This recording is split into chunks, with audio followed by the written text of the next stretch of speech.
friends, apreciados amigos, good afternoon. My name is Felipe Fabrega, partner of Ambrop in Panama, Central America, and the Caribbean. On behalf of all our Ambrop partners throughout Latin America, we want to welcome you to our master lecture on key aspects to upgrade your board and take your company's potential to new levels, especially in these challenging times. Today, we are going to present three relevant topics. The first one is about how familiar we are with the new trends. Federico Cuneo will lead this topic. Federico is our partner at Ambro Peru, former Ambro Global Chairman, and presently he sits on the Global Board of Ambro, representing Latin America. The second topic is about how ready we are to be a valued board member. Joseph Tepperman, our partner from Ambrop Inity in Brazil, will guide us into this topic. Joseph is a member of the committee of the Brazilian Institute of Corporate Governance. The third subject will address how ready we are for diversity and digitalization of our boards in Latin America. Clarissa Vitone, partner of Ambrop Argentina, will get us across this vital topic. Thanks for joining us today. Federico, you may begin.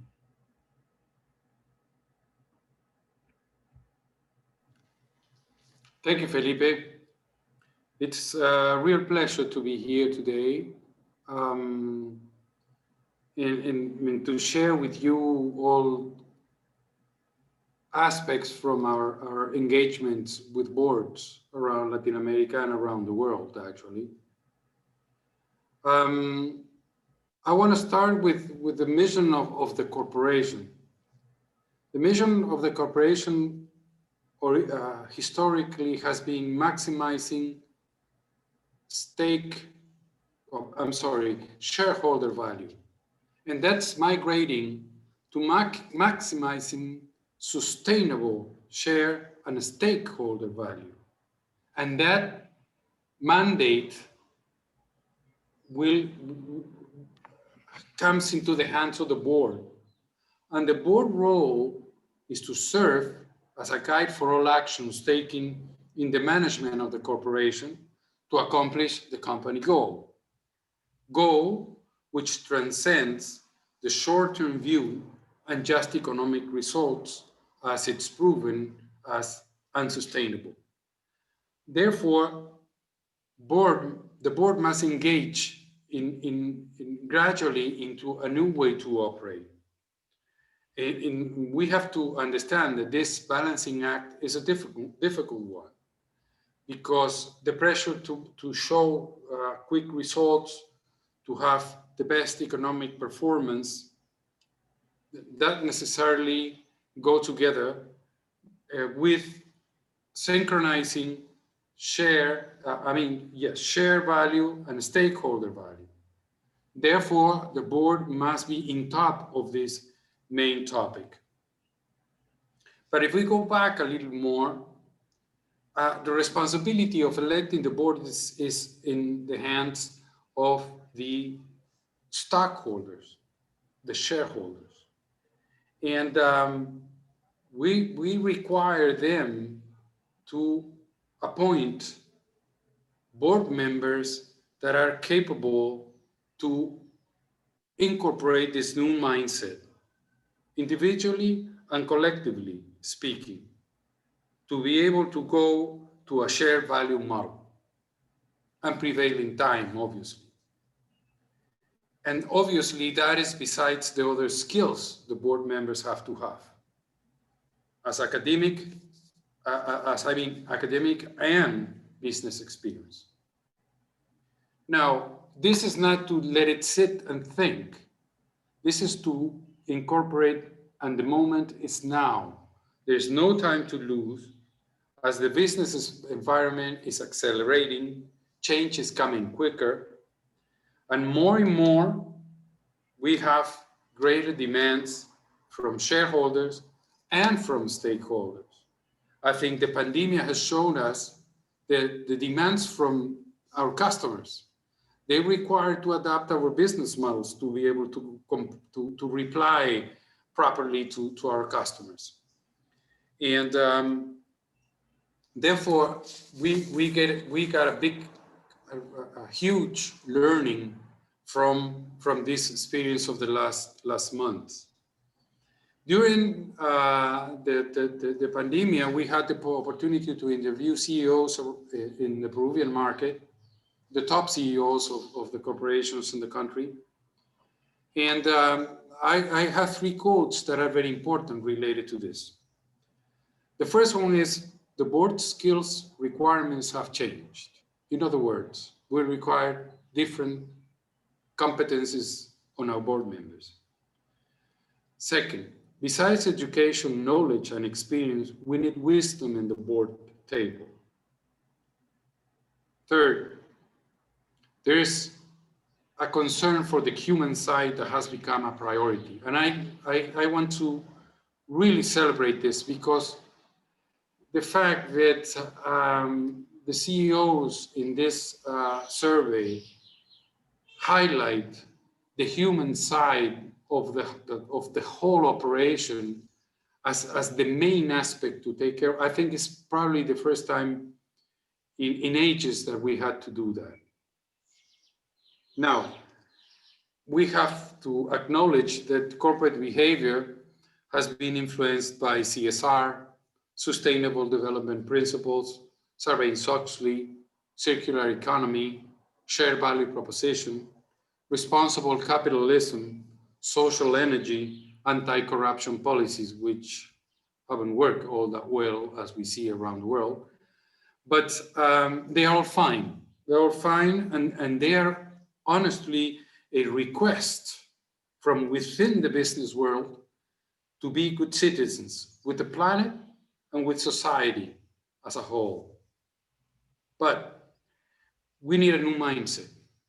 And that mindset is not included in the priorly mentioned philosophies, if we want to call it. We need a new mindset deep down, individually and collectively, to upgrade the production of the boardroom. What are these new trends? These are incorporation of new tools, concepts that derive maybe more from philosophy like quantum physics than from traditional business management. I will ask, please, Paola, to show them on the screen. And these are consciousness, holistic view, interconnection, and interdependence. As they are complicated concepts, please, Paola, keep them there until I finish with them. So, consciousness means to always make a priority the purpose and the impacts of our business, and be always, as at the personal, as the board level, keep them very alive, keep them present. Second, a holistic view. And even though it's complicated, you must see yourself as part of the whole, keeping in mind the big picture, instead of what traditional as traditionally was, seeing ourselves as individual building blocks. Third is interconnection, which requires to search and understand the links between the different networks and layers of the network to have a real world picture again, and seeing and feeling our role within them. And finally, interdependence. Understand and care for multi-reciprocal relationships internal, external, national, international, with all stakeholders that affect the well-being of our corporation and our future. So that in summary, my role was to talk about the new soft skills, which include the core thinking values and a philosophy, way to understanding business and society. And this is, from my point of view, regardless of our country, the size of our corporation, the location of our corporation, or the stage of business in which we're in, or the market share we have. These trends are here to stay as a stepping stone to a more sustainable business world.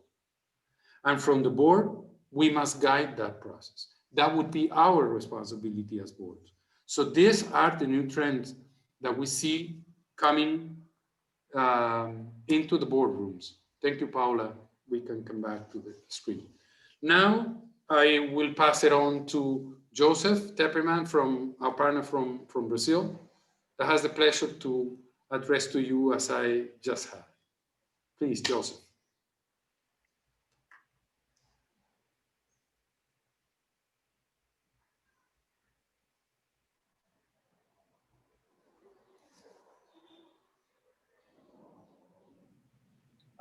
You didn't hear me before, right?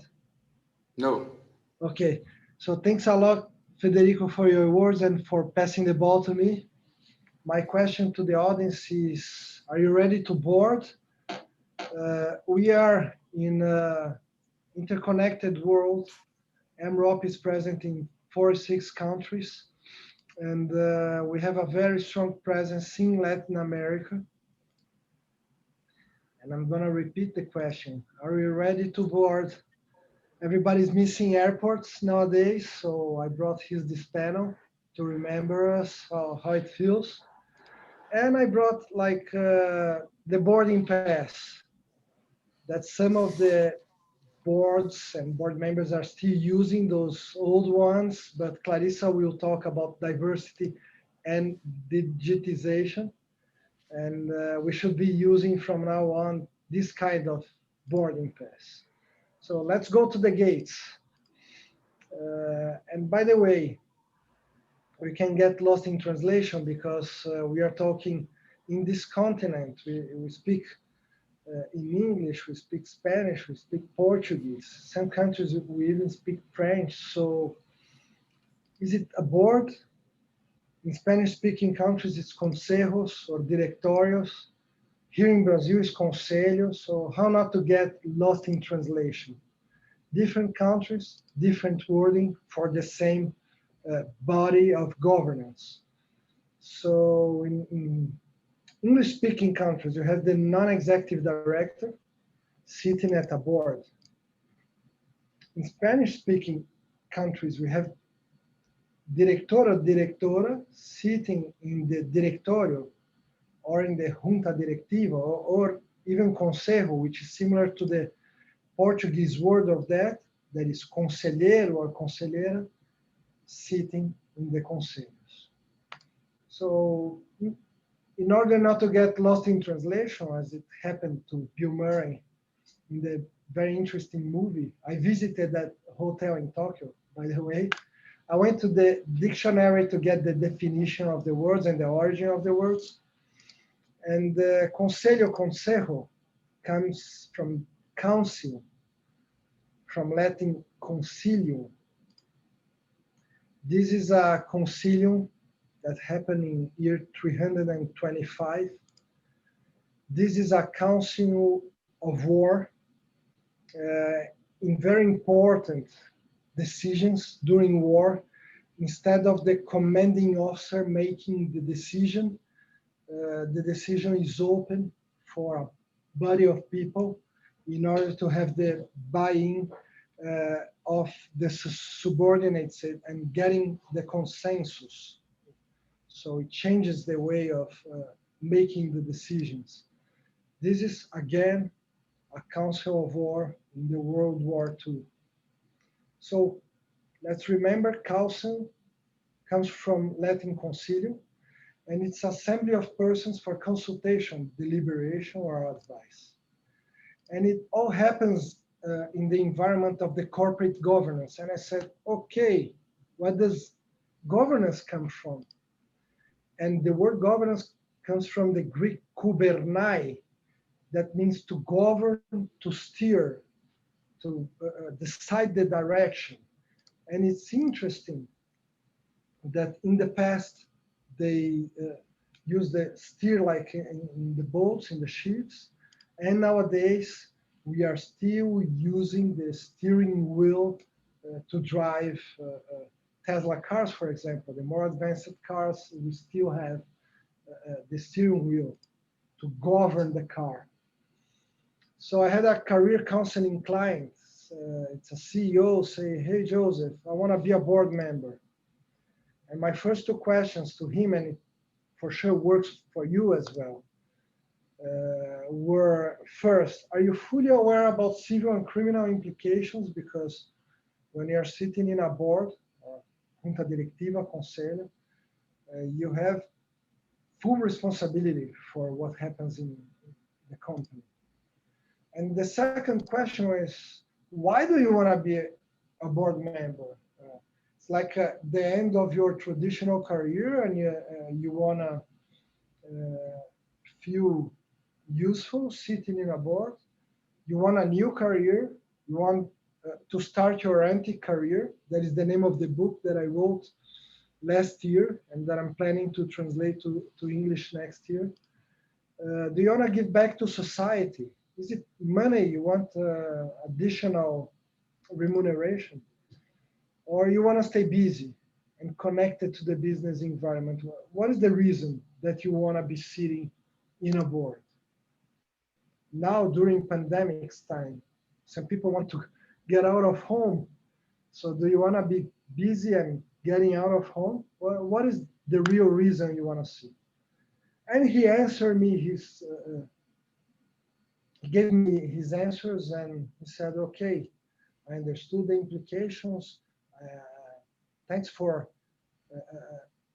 letting me be aware of what are my main objectives sitting in the board, but I really want to be a board member. I said, okay, now I have different questions, because saying you want to be a board member is not enough. It's like someone telling you that, hey, I want to work, but which kind of company, which position? So given that you are a leader, in my opinion, you need to drive the car.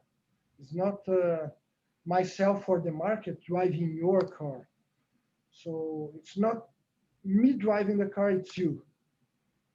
I'm giving you the direction, I'm giving you the wheel to drive the car, posing those next 7 questions to you. And after you answer those 7 questions, you're going to see that the opportunity may happen sooner than you think. But it's going to happen only if you have the answer. Let's go to the questions that I posed to him, and they are going to be useful for you as well. First question, what is the present governance stage? You want to be implementing governance for that company? You want to fully implement it, governance in the company? So you have to think about it. Call me next week with the question, with the answer for this and the next question. So I told him, now I have a second question to you. Do you want to be sitting in a board, in an advisory board, or a fiscal board? And he said, important questions I haven't thought about before. So I said, okay, let's go to the third. What is the size of the company? Do you want to go to a small company, a medium company, a large company, a startup? And what is the reason for that? How does that connect with your future plans? Or it doesn't matter for you the size of the company, could be.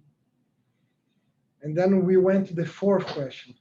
Which are your preferred sectors? I want you to be driving your future. So which sectors do you prefer to go? Is there any sector that you don't want to go? And he said, yeah, there are 2 specific sectors that I wouldn't like to be investing my time. And let me call you next week, he said, with the sectors that are the one that I prefer.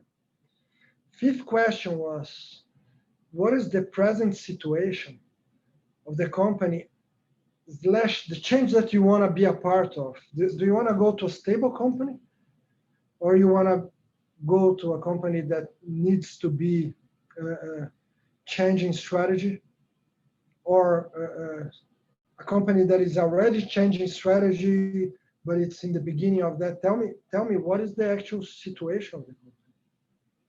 Sixth question that I put to him, and I think it's important for you: how does this board connect with your future? This client was a CEO of a private company, and he thinks that in 3 to 5 years he will have his successor ready, and he will be willing to move to another company. And he said, I want to be able to join a public listed company as a CEO. So I prefer to sit in a public listed company, and this is how it connects with my future. This is his case, and it's case by case. It's very personal. So think about your career and your future. And the last question, very important one. On top of wanting to be a board member, why does this board should bring you to the table? So what special competencies you're gonna bring to that board? I know you are a CEO, you have general management skills, and those are the skills that majority of our public will have, the people that are attending to this session.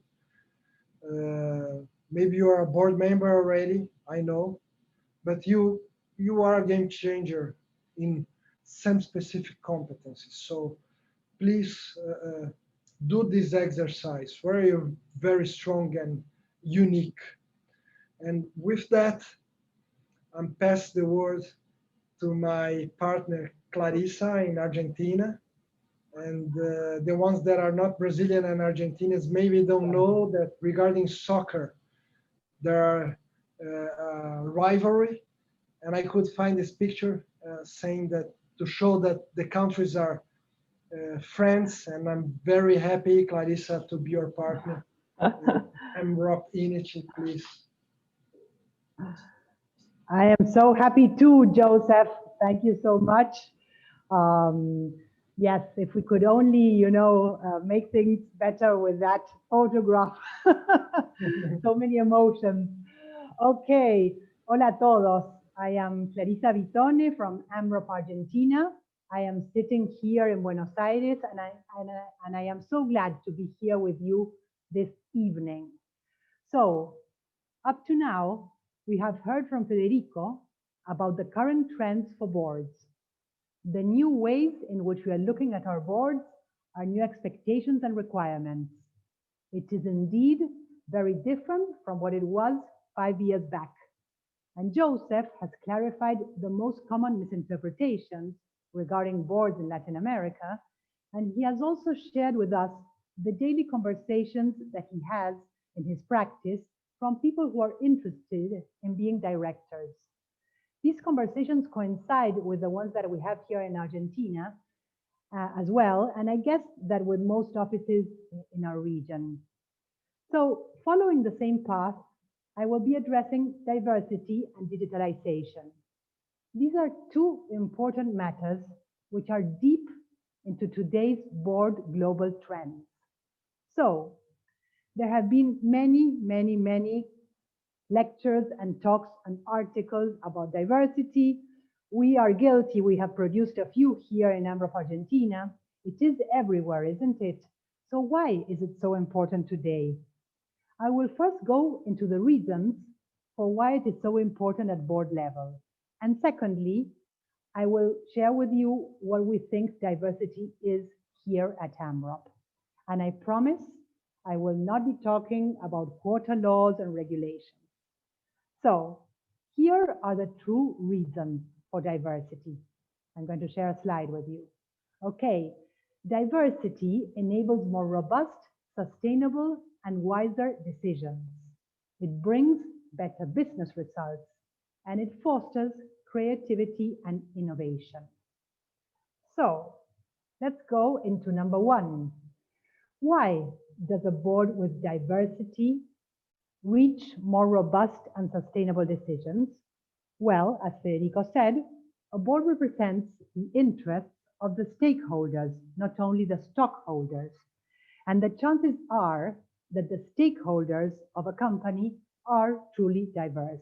Think of any company, a mining company, a fast-moving consumer goods company, a bank, AMROP, your company. The stakeholders are usually 100% diverse. And who are they? First of all, the consumers of the goods and services that our company produces. Then we have the stockholders. We also have the communities in which our company operates and the employees, usually another very diverse pool of talent. And the list goes on.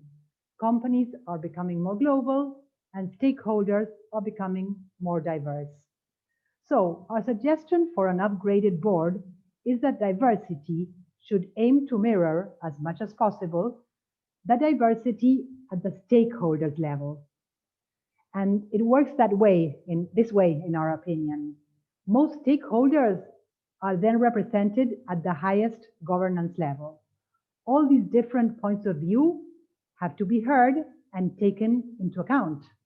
Usually, such points of view and interests are quite different between themselves, and the exercise of listening to each other and having to arrive to a common decision makes the decisions wiser. Again, this is what Federico was addressing at the beginning. This means more sustainable in the future for longer terms, ethical, holistic. So this is why we say that it enables more robust decisions. The second reason, if we remember from the slide, is that diversity brings better business results. And it has been proven. There is proof that companies whose board of directors have a third of gender diversity, for example, show better profit than those with homogeneous boards. Diversity is also positively associated with enhanced financial value because of its improved CSR ratings and ethics. It is a way to earn legitimacy, and the financial value goes up with it. Because of this, investment funds are requiring boards to be diverse as a condition to invest, and they are pulling out their investments if this is not the case. Okay, and now the third reason, which is my favorite, you may remember it from the slide. Diversity enables or fosters creativity and innovation. Diversity is oxygen for new ideas. If any group of people is too homogeneous, they tend to repeat themselves over and over again in the same old formulas that have been successful in the past. We can all here think of so many examples, can't we? This is the case of so many family companies, for example, that fail to bring stakeholders' diversity into their boards. And you know how creativity works because we experience it every day almost at our personal level, at our individual level. Creativity is the mental process in which two or more bits of information come together in our minds to create a new and useful idea. If we are looking to generate more creative ideas to solve a problem, the best thing we can do is to diversify our thinking and encourage our minds to look for information associated with other concepts. We do this at an individual level, as I said. So it is the same at the board. If you already have different information, perspectives, experience in your board, you will continuously be innovative because of that mix. So innovation is the need to change and adapt in the most useful, creative, sustainable, and profitable way. Okay, I mentioned at the start that I was going to tell you about our view regarding diversity. What is diversity, or what diversity do we promote? Well, we promote a diversity that should mirror at the board level as much as possible the stakeholder diversity. It's not a Benetton commercial. It's this type of diversity that we're looking for. And the concept is wide. We can start with gender, but that is only a drop of rain in the downpour. But just to honor the article that we recently wrote here, I would say that in the world we are half women and half men, and this is reflected in our consumers, in our employees. So again, it is so natural and necessary to have such diversity in the organism where the most important decisions are made. Women have come a long way in having very relevant roles in society with important decision-making in so many areas, especially in the purchase of goods and services. So how can a board afford to lose this gender perspective? But we can say exactly the same thing with cultural diversity. We have made a strong point of this. If a company, any company, a local one, a multi-Latina, a global company, does important business in a region, how can a board afford to lose the Latin American cultural perspective? We strongly push the incorporation of Latin American directors, women or men, in global boards. If you are a global company that does business in Latin America or wants to in the future, a Latin American director will bring you knowledge of the different markets, the much needed cultural understanding of so many aspects of doing business here, plus the tenacity, the resilience, the adaptability, and the short-term tactic moves that you need in this region. So gender diversity, cultural diversity, experience diversity, and we also promote a board to have old members and new members who are coming in for the first time and bringing their fresh vision. Okay, I would like to end my contribution this afternoon addressing another aspect of board diversity. This is a matter that AMROP has been studying globally for some years now. And it is another characteristic of our ideal upgraded board. I invite you to think about your companies and their main challenges today. I am sure that digital transformation is high on that list, and more so with this pandemic and the e-commerce boom. We know that all companies now are either born digital, which, as we well know, are only a happy few, and then the bulk of the company's map in each of our countries is formed by companies which are painfully undergoing digital transformation. How is it then that board members do not reflect such digital experience and vision? At AMROP, we have been conducting global surveys on the level of digitization of boards for some years now. And I'm going to share with you the results from last year. This is it. Only 5% of board members in non-tech organizations have digital competency. Only 5%. And this is from last year. And does this lack of digital competency at the board level have consequences in the company? The answer is a big, huge yes. Digital transformation is so urgent, so crucial, and it requires the construction of such a different vision that, yes, undoubtedly, the mountain will surely be more difficult to climb if we do not find in the board these digital strategic leadership skills. Okay, we have these surveys, by the way, available for you all. You just need to ask any of us for them. They have been published in many ways. We asked, for example, the C-level and executive leaders about what was helping them or blocking them from moving forward in the digital transformation, and look at what the answers look like. Number 2 is the board. So the board can foster and enable digital transformation, or it can block it. It's very, very important. And let's go deeper still. I want to share with you a few of the questions that we asked in these surveys. We asked questions such as, what is blocking your efforts to take your organization forward digitally? What are the threats to your organization linked to digitization? And what is the attitude of your board towards digitalization? So you can imagine the answers, you get the picture. Okay, so how can we afford our boards to lack this digital experience, competencies, and vision? No wonder it is so difficult. That is why we say that this experience nowadays, in today's world, is mandatory for a great board. I think I'm running out of time. I indeed am. We have covered the wide concept of diversity and the reasons why we need it.